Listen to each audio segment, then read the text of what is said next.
شروع اللہ کا نام لے کر جو بڑا مہربان نہایت رحم والا ہے۔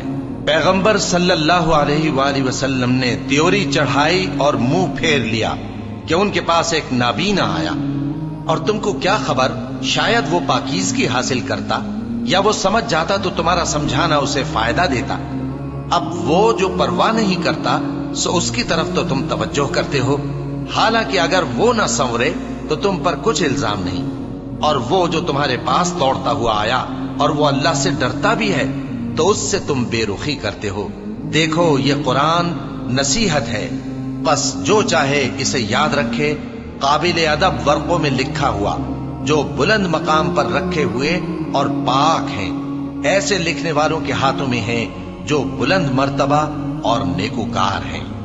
انسان مارا جائے، یہ کیسا ناشکرا ہے۔ اسے اللہ نے کس چیز سے بنایا؟ نطفے سے بنایا، پھر اس کا اندازہ مقرر کیا، پھر اس کے لیے رستہ آسان کر دیا، پھر اس کو موت دی سو اسے قبر میں پہنچایا، پھر وہ جب چاہے گا اسے اٹھا کھڑا کرے گا۔ کچھ شک نہیں کہ اللہ نے اسے جو حکم دیا اس نے اس پر عمل نہ کیا۔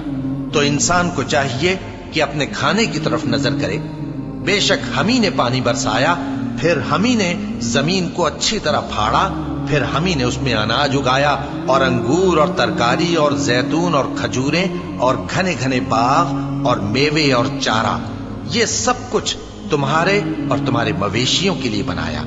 تو جب کانوں کو پھاڑنے والی آواز آئے گی، اس دن آدمی اپنے بھائی سے دور بھاگے گا، اور اپنی ماں اور اپنے باپ سے اور اپنی بیوی اور اپنے بیٹوں سے بھی۔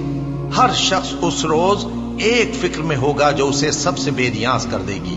اور کتنے چہرے اس روز چمک رہے ہوں گے، خنداں و شاداں، یہ نیکوکار ہیں۔ اور اس روز کتنے چہرے ایسے ہوں گے جن پر گرد پڑ رہی ہوگی اور ان پر سیاہی چڑھ رہی ہوگی، یہی لوگ ہوں گے انکار کرنے والے بد کردار۔